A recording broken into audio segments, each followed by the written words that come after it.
There's a specific design with this label. It's not an accident that it starts with the word it. It is the most neutral way you can make an observation. If you drop in the word you or the I in any point in time in here, it creates a different emotional response. I'll prove it to you. When I was an FBI agent, I wanted to become a hostage negotiator.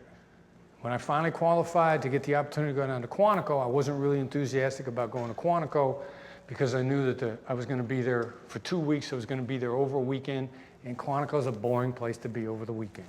There ain't nowhere to go, there ain't nothing to do.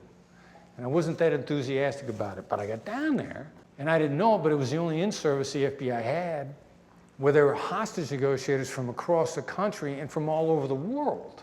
And I was immediately introduced and became a member of this international negotiation community that I didn't even know existed. And then while I was there, I started hearing about these guys and gals from the FBI that flew all over the world working kidnappings. And I kind of heard whispers of these guys and rumors of these guys. And then I found out that these guys were on a SINT team. And after you became a negotiator, I might get a chance to be on the SINT team. And by the time the negotiation course was over, I knew I wanted to be on the SINT team. Now let me tell you the same story. When you're an FBI agent and you want to become a hostage negotiator, you find out that you finally get lined up to go down to Quantico, and you're not too enthusiastic about going to Quantico. Quantico's a boring place. There's not much for you to do over the weekend. But you get down there and you find out that there are negotiators from across the country and from around the world.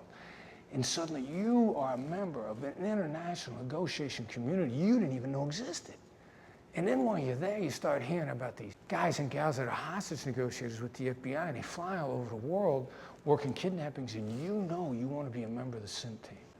Now, the second story felt different, and I changed from an I story to a you story. And every time I used I, it was a distraction, it was a thought interrupt, it brought the attention back to me, which under the right context is effective. But this ain't it. But I tell the story again differently. You, and I bypass that part of your brain that I was hitting with I, and I get into your limbic system a little more directly, and I start triggering thoughts, and I start triggering your thinking in a completely different way by using you.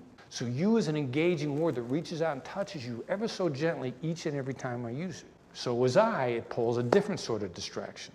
That's why we very specifically begin to design this from a very neutral point of view, because when I say it, I hit your brain in a different way and I trigger a different kind of thought pattern, and you're immediately reacting to the seems, sounds, feels, followed by the label. If I hit you, the intention is to hit you in a different way.